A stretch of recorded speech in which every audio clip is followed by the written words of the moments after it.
Fikret Gültekin, gazeteci yazar. Sayın Başkan, değerli üyeler, bir mümin Müslüman asla yalancı olamaz düsturuyla sizin adil hüküm vermeniz için yardımcı olacağımı bilmenizi istirham ediyorum. Mahkeme heyetinizi kesinlikle töhmet altına bırakmak istemem. Bu ilk mahkemeden önce kolluk, savcılık ve hakimlikte yaşadıklarımız hukuk adına üzüntü verici olmuştur.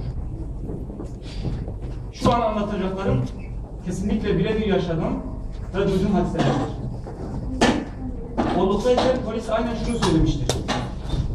102. maddeden kaçanlar olmasaydı bu operasyon düzenlenmeyecekti. Savcılık, falan kes burada olsaydı sizi tutuklatmazdım.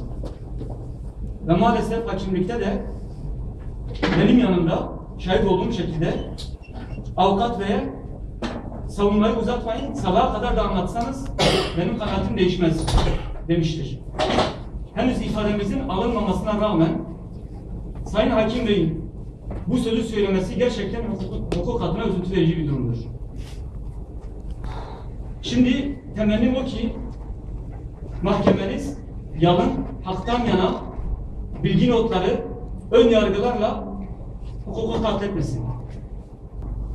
İfade tutanağının tamamında yer alan sorular bir paranoyanın dışa vurmuş şeklidir. Kolluğun yakalandığı şizofren bir vakadır.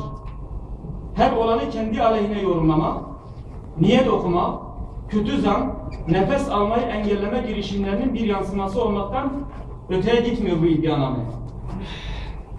Birini ziyaret mi ettiniz? Bunu örgüte adam kazandırmak için yaptınız.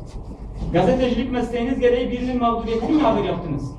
O halde o da örgüt adamıdır. Bir yardım kuruluşunun faaliyetini mi duyurdunuz? Örgüte sempatizan kazandırmak için yaptınız. Abinizle, kardeşinizle telefonda bir sorununuzu mu konuştunuz? O kimdir? Örgütsel bağlantısını açıklayınız. Kimi icraatları hukukun dışında diye eleştirdiniz. O halde bununla ne maksadınız oldu? Gazetenizin satışıyla ilgili ülke içi, ülke dışı görüşmeleriniz oldu. O kişilerin örgütle bağlantılarını, onlarla nasıl tanıştığınızı anlatınız. Evet, Sayın Başkan. Kısacası attığınız her adım, konuştuğunuz her işi, yazdığınız her yazı aleyhinizde paranoyakların güçlü bir silah olarak karşınıza çıkabiliyor. Sayın Başkan, Sayın Üyeler. O halde kolluk niçin her yapılanı örgüt bağlamında değerlendiriyor? Her atılan adını, her söylenen sözü bir örgüte bağlıyor. Neden o halde kolluk kendini bu psikolojiden kurtaramıyor? Neticede bu durumu takdiri ilahi olarak değerlendiriyor ve mağduriyeti bize yaşatanları adli ilahiye havale ediyor.